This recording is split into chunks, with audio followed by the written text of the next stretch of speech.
الحمد لله نحمده ونستعينه ونستغفره ونؤمن به ونتوكل عليه ونعوذ بالله من شرور أنفسنا ومن سيئات أعمالنا من يهده الله فلا مضل له ومن يضلله فلا هادي له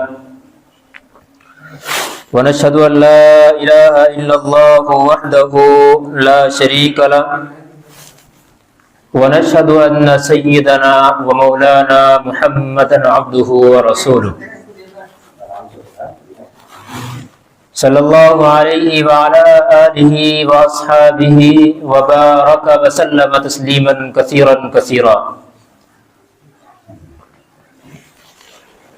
أما بعد فأعوذ بالله من الشيطان الرجيم. بسم الله الرحمن الرحيم.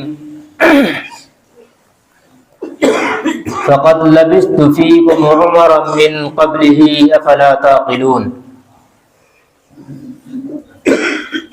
وقال النبي صلى الله عليه وسلم أنا خاتم النبيين لا نبي بعدي او کما قال علیہ الصلوۃ والسلام. قرآن کریم کی آیت کا مختصر سا ٹکڑا اور نبی کریم صلی اللہ علیہ وسلم کی حدیث پڑھی ہے. اللہ تعالیٰ سے دعا ہے کہ اللہ تبارک و تعالیٰ مجھے صحیح طرح سے بات کہنے کی، سننے کی، سمجھنے کی اور پھر ہم سب کو اس پر عمل کی توفیق نصیب فرمائے. ایک مرتبہ پہلے بھی اسی موضوع پر بات ہو چکی ہے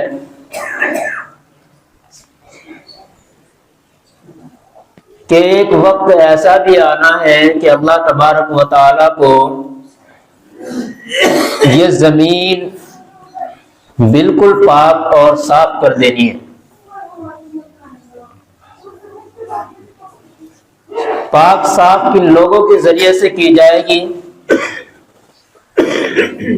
یہ بھی احادیث مبارکہ میں اور قرآن کریم نے بالکل صاف اور واضح طور پر بیان کر دیا ہے. لیکن کیا اس کا وقت آیا ہے یا نہیں یہ اللہ ہی بہتر جانتا ہے.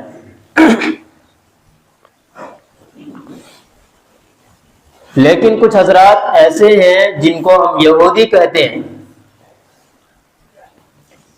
کہ انہوں نے اس چیز کو سمجھ لیا ہے اور پرکھ لیا ہے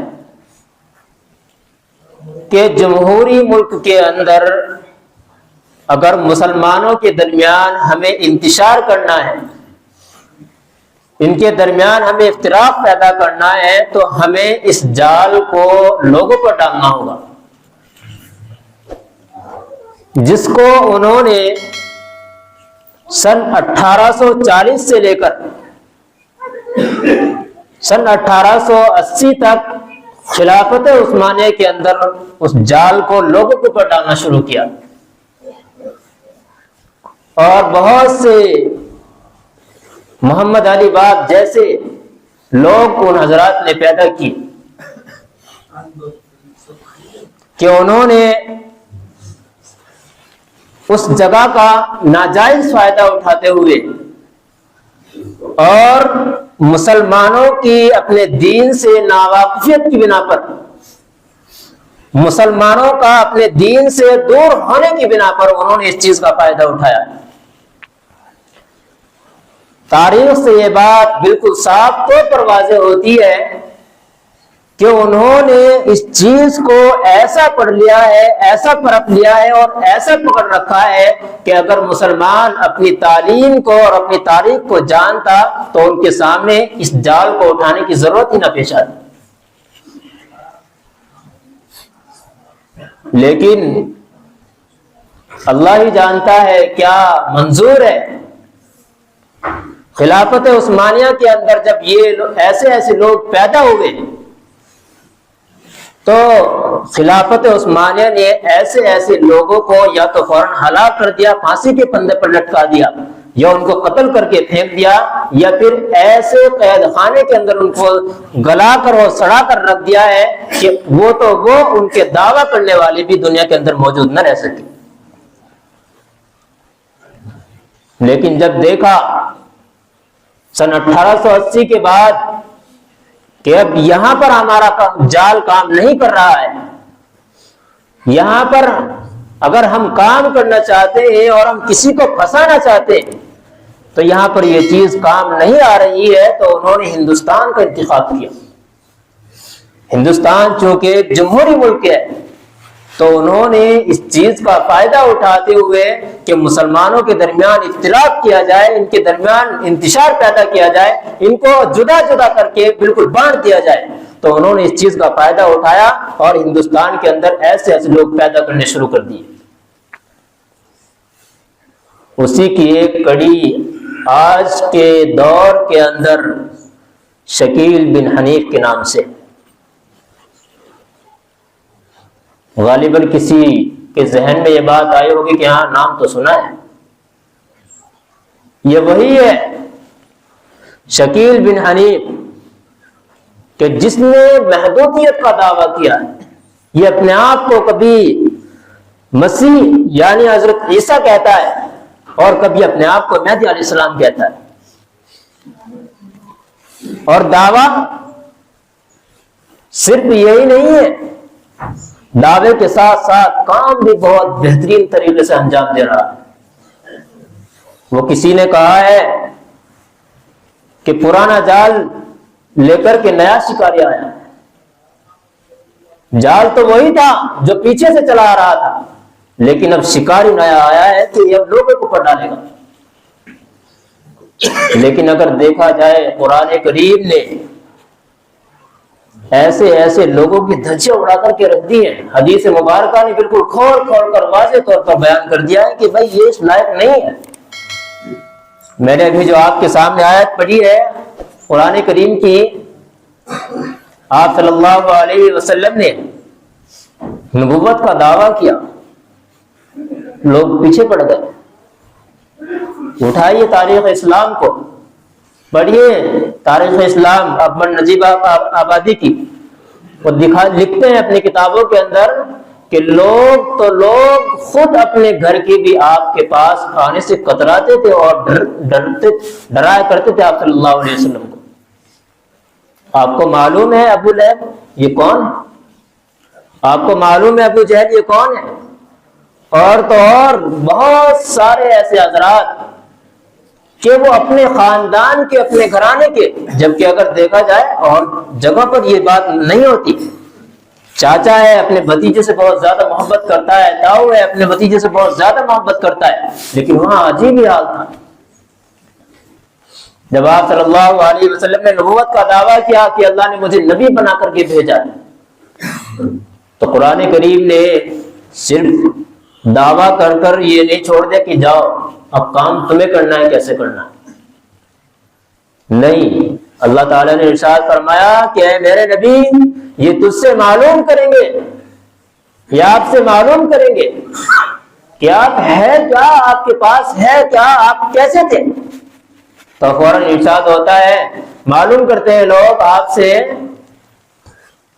تو آپ صلی اللہ علیہ وسلم ارشاد فرماتے ہیں، قرآن کریم کی آیت ہے فَقَدْ لَبِثْتُ فِيكُمْ عُمَرًا، کہ لوگوں میں صرف اسی بنیاد پر نہیں کہ میں کوئی پرایا آدمی ہوں، بہت دور دراز سے آیا ہوں، میں تو آپ کے درمیان کا وہ شخص ہوں جو تمہارے درمیان کئی سال سے رہ رہا ہے۔ 40 سال کا عرصہ ہوتا ہے جس وقت آپ صلی اللہ علیہ وسلم نبوت کا دعویٰ کر رہے ہیں۔ تو پھر جب آپ صلی اللہ علیہ وسلم نے یہ آیت پڑھی فَقَدْ لَبِثْتُ فِيكُمْ عُمَرًا مِّن قَبْلِ أَفَلَا تَعْقِلُونَ، کیا تمہیں سمجھ نہیں آتا؟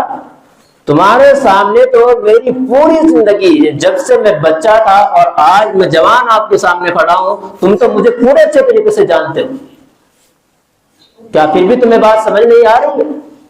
تو قرآن حدیث مبارکہ میں صحیح بخاری کی حدیث ہے جلد نمبر 2 میں، مشرکین مکہ اور قریش مکہ کہتے ہیں آپ صلی اللہ علیہ وسلم کی اس آیت کے جواب میں ما جربنا علیک الا صدقا، اے نبی ہم تو جانتے ہیں کہ ہم نے آج تک آپ کو سچ کے علاوہ کچھ پایا ہی نہیں، ہم نے تو سچ کے علاوہ کچھ پایا ہی نہیں ہے، آپ تو صادق ہیں اور امین بھی ہیں ساتھ ساتھ۔ تو ایسے ہی دعویٰ نہیں کیا گیا ہے۔ اس سے پتہ چلتا ہے، مفسرین کرام نے اس آیت کے تحت میں لکھا ہے کہ کسی کے کھرے اور کھوٹے کو پرکھنے کے لیے یہ اصول بہت زبردست اللہ تبارک و تعالیٰ نے ہم کو دیا ہے، بہت زبردست آیت ہم کو اللہ تبارک و تعالیٰ نے دی ہے اور سمجھایا ہے۔ یہ چٹائی جو ادھر پڑی ہے ادھر چلے جائیں، ادھر جگہ ہوگی ابھی، ادھر ڈال دو، اور جو یہاں پہ بیٹھے ہیں جگہ جہاں خالی ہو وہاں بیٹھ جائیں۔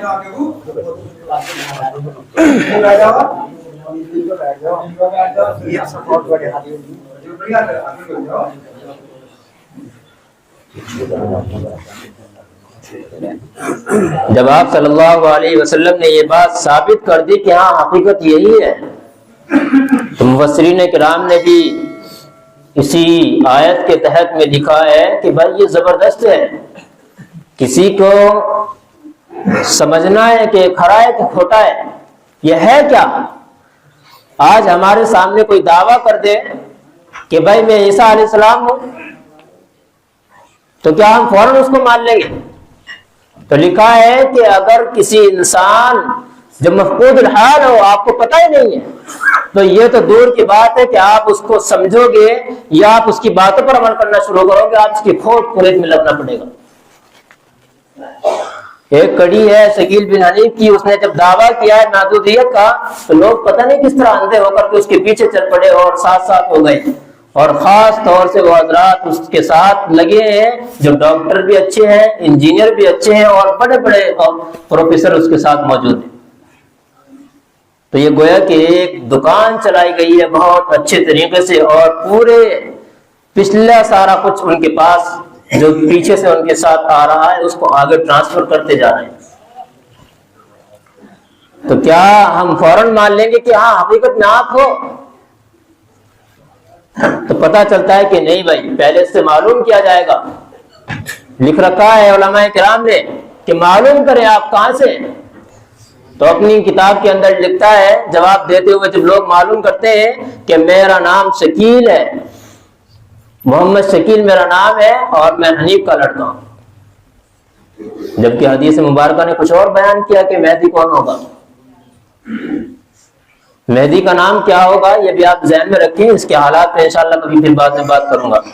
مہدی کا نام محمد بن عبداللہ ہے، جو قرب قیامت اللہ تبارک و تعالیٰ کی جانب سے ظاہر ہوں گے، اور اس کے بعد حضرت عیسیٰ علیہ السلام کا نزول ہوگا۔ یہ دنیا کو پاک صاف ایسے کریں گے جیسا کہ کسی موتی کے اوپر اگر تھوڑی سی دھول بیٹھ جایا کرتی ہے تو بالکل اس کو بہترین طریقے سے کسی اچھے کپڑے سے اس کو صاف کر دیا جاتا ہے، یہ دنیا کو ایسے پاک صاف کر دیں گے۔ تو اس شخص نے جب دعویٰ کیا کہ بھائی میں مہدی ہوں، تو تیرا بیک گراؤنڈ کیا ہے، نام کیا ہے، کہاں سے، کیسا ہے، تو سب کچھ لوگوں نے اس سے معلوم کیا، لیکن یہ اس کے اندر کھرا نہیں اتر سکا۔ اگر یہ کھرا اتر جاتا تو شاید لوگوں کے اندر یہ چیز بہت جلدی راسخ ہو جاتی اور پکڑ میں نہ آتا یہ شخص۔ لیکن اللہ کا بڑا فضل و کرم ہے کہ اس نے ہمارے ساتھ ایسے ایسے علماء کرام پیدا فرما دیے اور ایسے ایسے علماء کرام ان کو دے دیے کہ انہوں نے آج تک اس وقت سے لے کر جب سے یہ جال ڈالا جا رہا تھا آج تک انہوں نے اس چیز کا پیچھا نہیں چھوڑا، اور نہ انشاءاللہ آخر تک چھوڑیں گے۔ وہ جب بھی کہیں اس طرح کا دیکھتے ہیں فوراً سامنے آتے ہیں کہ بھئی کون ہے، کس طرح کا دعویٰ کر رہا ہے۔ اور آج تو اتنا برا حال ہے کہ مرد تو مرد ہیں، عورتیں بھی اس چیز کا دعویٰ کر بیٹھتی ہیں، عورتیں بھی کہہ رہی ہیں کہ میں بھی نبی ہوں، میں بھی نبی ہوں۔ بھائی کیسے ہو سکتا ہے؟ اللہ نے تو یہ تمہارے لیے رکھا ہی نہیں ہے کہ نبوت تم کو دی جائے۔ بہرحال میں سمجھا رہا تھا، جب اس سے معلوم کیا گیا تو یہ دربھنگا بہار کا رہنے والا ہے، عثمان پور رتن پورہ کوئی گاؤں ہے وہاں کا یہ رہنے والا یہ شخص ہے، اور پھر اپنی کتاب کے اندر لکھتا ہے کہ میں سن 1991 کے اندر دہلی کے اندر آیا تھا، 23 سال کی عمر میں۔ یہاں اس نے جو بات کہی ہے آیا کس چیز کے لیے تھا اور کیا اس کے ساتھ ہو رہا ہے، یہ اس طرح کی کچھ باتیں کرتا ہے یہاں پر۔ اس نے کہا ہے ایک دن عشاء کی نماز سے کچھ دیر قبل سن 1991 کے اندر ہی میرے پاس اللہ تبارک و تعالیٰ کی طرف سے حکم آتا ہے، اللہ کا کوئی کام مجھے سونپا جا رہا ہے۔ اور کمال کی بات دیکھیے، اللہ کا کام سونپا گیا، طریقے کا بھی نہیں پتا ہے کہ کرنا کیسے، لیکن پھر اسی درمیان میں 2 سال کا عرصہ جو اس سے معلوم ہوتا ہے کہ بھائی آگے کیا ہے، تو پتہ چلتا ہے کہ لوگوں کے ساتھ رہتا، کھاتا پیتا اور دکان وغیرہ چلاتا ہے۔ کچھ ٹیوشن کی جگہ اس نے منتخب کر رکھی ہے جہاں بچوں کو ٹیوشن پڑھاتا ہے، اور لکھتا ہے کہ میں 1996 میں نے 2 سال تک یہاں طلبہ کو اس کا سائنس کا ٹیوشن پڑھایا ہے۔ تو اب اندازہ لگا سکتے ہیں کہ کیا ایک وہ شخص کہ جس کو دین کی ابھی ہوا بھی نہیں ہے، وہ فوراً آ کر کے یہ دعویٰ کر رہا ہے کہ مہدی اور اللہ کی جانب سے مجھ پر حکم نازل ہوا ہے۔ اور پھر کہتا کیا ہے آگے چل کر کے اپنی کتاب کے اندر لکھتا ہے کہ یہاں میں نے دیکھا کہ مجھے کام کرنے میں دشواری ہو رہی ہے، میں یہاں لوگوں کو جب بات بتانا چاہ رہا ہوں اس میں مجھے دشواری ہو رہی ہے۔ ابھی تو اس نے یہ کہا ہے سن 1991 کے اندر ہی کہ اللہ کا حکم مجھ پر نازل ہوگا، لیکن 2000 میں اس کا نہج اور طریقہ کیا ہوگا یہ مجھے بتایا جائے گا، لیکن یہ جو بیچ کا عرصہ ہے اس میں یہ کہہ رہا ہے کہ اس کام کو پھیلانے میں اور اس کام کے کرنے میں مجھے دشواری ہو رہی ہے۔ وہاں سے اسے اپنا بستر اٹھا کر کے بھاگنا پڑا ہے، کیونکہ دہلی والوں نے نبی کریم کوئی محلہ ہے اس کے اندر یہ رہا کرتا تھا، وہاں سے اس کو رائے فرار اختیار کرنے پر مجبور کیا اور وہاں سے بھاگا ہے۔ کہیں پٹنہ گیا ہے، کبھی کہیں گیا ہے، کبھی کہیں گیا ہے، ایسے در بدر بھٹکتا رہا ہے۔ اب اس نے کچھ معصوم لوگوں کو اپنے جال میں پھنسانا شروع کیا۔ معصوم لوگ کون تھے اب یہ تھوڑا اندازہ لگائیے، کہیں ہمارے تو اس کے اندر نہیں پھنس گئے، کہیں ہم تو وہ نہیں ہیں۔ اب یہ بیان کرتا ہے کہ میں نے دیکھا کہ اب یہاں پر یہ کام نہیں چل رہا ہے، تو میں نے اس کام کو یہاں سے کسی دوسری طرف میں چلا گیا، وہاں جا کر کے پھیلانا شروع کیا۔ وہ کون تھے جن کے درمیان یہ گیا تھا؟ تو اس نے لکھا ہے اپنی کتاب کے اندر کہ میں نے اس کام کے انتخاب کے لیے اب تبلیغی جماعت والوں کو چنا ہے۔ یہ کہہ رہا ہے، لکھتا ہے کہ اگرچہ یہ لوگ احادیث کے ذوق سے اور اس کی قوت سے ناواقف ہیں، لیکن یہ لوگ بہت سلیم الطبع ہوتے ہیں اور جو ان کے اندر ہر درمی ہوتی ہے وہ ان کے اندر نہیں پائی جاتی۔ اب گویا کہ بہت اچھے لوگوں کو اور شریف لوگوں کو اس نے بیوقوف بنانا شروع کیا، جبکہ خود اپنے ساتھ ساتھ اسی میں لکھتا ہے کہ ابھی نہج بھی نہیں پتا، ابھی طریقے کا بھی نہیں پتا۔ خود اپنی کتاب کے اندر لکھتا ہے جب اس سے معلوم کیا گیا بھائی طریقہ کیا ہے آپ کو کام کرنے کا، تو یہ کہتے کیا ہے کہ 2002 میں مجھے یہ طریقہ بتایا جائے گا کہ مجھے کس طرح کام کرنا ہے، جبکہ اس سے پہلے یہ کیا کہہ رہا ہے کہ بھائی مجھے اس کام کے کرنے میں دشواری ہو رہی تھی۔ کیا کوئی معلوم کرے گا اس سے کون؟ لیکن جو لوگ اس کے ساتھ لگ چکے ہیں وہ بھی بڑے خطرناک ہیں آج کے دور میں۔ پھر اس نے دیکھا تبلیغی جماعت کو پکڑا اور ان کے ساتھ کئی عرصہ گزارا، اس نے ساتھ چلتے چلتے بہت سارے لوگ اس کے ساتھ ہو لیے، اور ایسے ہی کرتے کرتے ایک بہت بہترین گاؤں اس نے تیار کر دیا۔ گاؤں کا نام کیا رکھا ہے؟ مہدی نگر۔ ایسا ہی ایک گاؤں پہلے بھی آیا تھا، اس گاؤں کا نام قادیان تھا۔ تو علماء کرام نے لکھا ہے کہ یہ طریقہ بالکل وہی اس نے لیا ہے، جیسے انہوں نے جب کہیں بھی جایا کرتے تو پٹائی ہوا کرتی تھی اور پھنس جایا کرتے تھے، تو لوگوں کے سامنے ذلت اور رسوائی انہیں برداشت کرنی پڑا کرتی تھی، تو ان لوگوں نے کیا کام کیا، اپنا شہر اور اپنا گاؤں الگ بنا لیا اور اس کے اندر یہ رہنا شروع ہو گئے۔ تو اس نے بھی یہ کام کیا کہ اس نے بھی ایک بستی الگ سے تیار کر دی، اس کا نام مہدی نگر اس نے رکھا ہے۔ وہاں پر داخلہ بھی اسی کا ہوتا ہے جو اس کو ماننے والا ہوتا ہے، اور آنا جانا کوئی ویسے سامان لے کر کے جانا چاہتا ہے تو داخلہ اسی کا ہے جو اس کو مانتا ہے، ورنہ داخل نہیں ہونے دیتا۔ اللہ جانے کیسے کیسے کیا اس نے ہتھکندے اختیار کر رکھے ہوں گے اور کیسے کیسے لوگ اس نے تیار کر رکھے ہوں گے۔ لیکن میرا بتانے کا جو مقصد ہے کہ بھائی ہمیں اپنے اسلام کو پکڑ کر کے چلنا ہے۔ ہمارے کالج کے نوجوان بھی اس کے اندر بہت مبتلا ہو چکے ہیں۔ اب چونکہ آج کل کے جو حالات ہیں یہ سبھی جانتے ہیں بہتر طریقے سے کہ بھائی کالج کے اندر کیا چل رہا ہوتا ہے اور کتنی ٹینشن میں وہ لوگ گزار رہے ہوتے ہیں۔ ایک واقعہ کسی نے بتایا تھا کہ بھائی ان کے انداز اور طریقہ کار کیا ہے، یہ دیکھتا ہے کہ انسان سامنے والا جو لڑکا ہے وہ بیٹھا ہے اور اس انداز سے بیٹھا ہے کہ بہت پریشان ہے، بہت بیچارہ ٹینشن کے اندر مبتلا ہے۔ بس اس کا کوئی پیروکار جاتا ہے اور جا کر کے بات چیت کرتا ہے، نرم نرم باتیں کر کے اس کا دل پگھلا کر کے اس کو ہوٹل پہ لے کر کے جاتا ہے۔ وہاں پر چائے بھی ہوگی، ناشتہ بھی ہوگا، سب کچھ ہوگا، اور بظاہر داڑھی بھی ہے، چہرہ مہرہ اس شخص کا بہت بہترین ہوگا جو لے کر کے جا رہا ہے۔ اب وہاں جا کر کے اس کو لے کے جائے گا، آہستہ آہستہ سے اس کو چائے وغیرہ 2-4 دن ملاقات کرتے کرتے پھر یہ کہے گا کہ آپ کو معلوم ہے کہ ایک وقت قیامت کا بھی آئے گا۔ اب بیچارے کیا جانے کہ ایسا بھی ہو سکتا ہے، کیونکہ ہم نے تو کہیں سنا ہی نہیں ہے، ہمیں کیا پتا۔ تو ان کے سامنے جب وہ کہتا ہے کہ آپ کو پتا ہے کہ ایک وقت ایسا آئے گا کہ حضرت عیسیٰ علیہ السلام نازل ہوں گے اور ان سے پہلے مہدی علیہ السلام بھی ہوں گے، اور وہ دنیا کے اندر اس طرح کام کر رہے ہوں گے کہ آپ کو معلوم ہے اس کے بارے میں۔ وہ کہے گا نہیں بھائی مجھے پتا نہیں۔ تو پھر یہ ایسے ہی اس کو اسی پٹری پر لے جا کر کے کیا کہتا ہے کہ اب وہ وقت آ چکا ہے اور دنیا کے حالات بہت خراب ہیں۔ آپ دیکھ رہے ہیں ایران کے اندر، فرانس کے اندر، امریکہ کے اندر اور ساتھ میں اسرائیل کے اندر کیا کیا گل کھلائے جا رہے ہیں اور کیسے دنیا کو تہس نہس کرنے کی کوشش کی جا رہی ہے۔ اب یہ عین وقت ہے کہ اب مہدی علیہ السلام کا ظہور ہو چکا ہے اور وہ آ چکے ہیں۔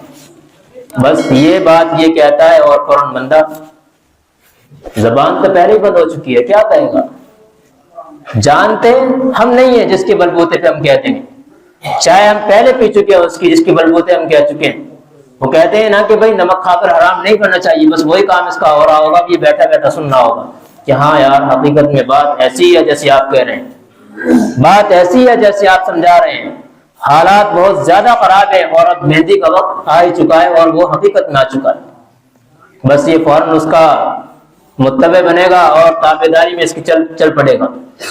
وہ کہے گا پھر آپ ہمیں کرنا کیا ہے کہ بھائی کرنا کچھ نہیں ہے، بس آپ کو یہ بات کسی کو بتانی نہیں ہے، آپ اس بات کو لے کر کے کسی کے سامنے نہ جائیں جب تک اس کو بہترین طریقے سے پکا نہ کر دیں، یہ لوگ اس کا پیچھا نہیں چھوڑیں گے۔ اور یہ بھی بڑی صلاحیت اللہ نے علماء کرام کو دی ہے کہ کبھی بھی اگر ان لوگوں کا آمنا سامنا مقابلہ اگر ہوا مدارس کے اندر یا مساجد کے اندر علماء کرام سے تو یہ کبھی ٹک نہیں پائے۔ آج تک کا ریکارڈ الحمدللہ۔ پیچھے بھی کسی مسجد کے اندر پکڑے گئے تھے 2 حضرات اور چہرہ مہرہ ان کا کیا زبردست تھا، گویا کہ چہرے سے نور ٹپک رہا تھا حضرات۔ بہت مارا پیٹا لوگوں نے کہ بھائی کیسے ہو، کتنے جلدی آپ نے دعویٰ کر دیا، بڑے بڑے علماء کرام نے پکڑ رکھا تھا کہ بھائی یہ چیز ٹھیک نہیں ہے۔ تو اس لیے ہم اگر دین کو نہیں جانتے تو کم از کم اپنے ایمان کو تو بچا کر کے چلیں۔ ایمان کتنی بڑی دولت ہے یہ اس وقت پتہ چلے گا۔ حضرت عمر رضی اللہ تعالیٰ عنہ کا واقعہ مجھے یاد ہے، بتا کر کے ختم کروں گا۔ حضرت عمر رضی اللہ تعالیٰ عنہ آپ صلی اللہ علیہ وسلم کے پاس گئے، یا رسول اللہ میں بیعت کرنا چاہتا ہوں۔ تو آپ صلی اللہ علیہ وسلم نے کہا کہ کرو۔ آپ نے ہاتھ بڑھایا، حضرت عمر نے نہیں۔ کیوں بھائی؟ حضرت عمر نے کہا کہ یا رسول اللہ میری کچھ شرط ہے کہ کیا میرے بیعت کرنے سے میرے گناہ معاف ہو جائیں گے؟ جو میں نے اتنا ظلم کیا ہے اور میں آپ کے قتل کے در پہ ہوا ہوں، آپ کو معلوم ہے۔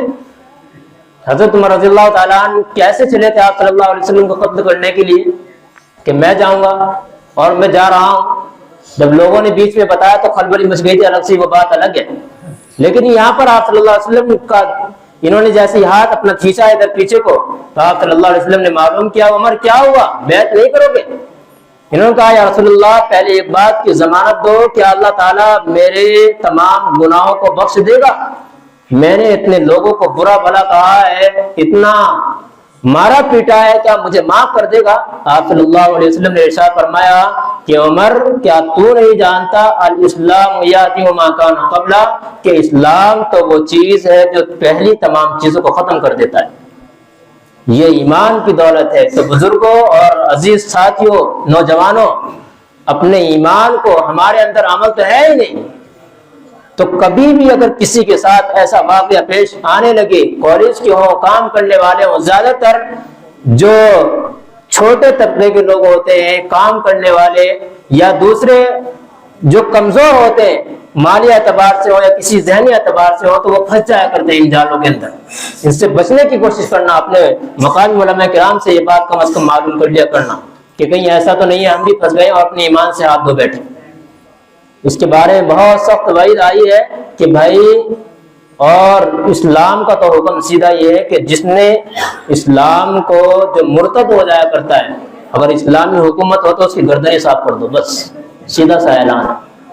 تو اس لیے اپنے آپ کو بچانا اور اپنے ایمان کو ٹٹولنا اور زیادہ سے زیادہ اپنے علماء کرام سے رابطہ رکھنا اور اس بات کی فکر کرنا کہ کہیں ہمارا ایمان سلب نہ ہو جائے.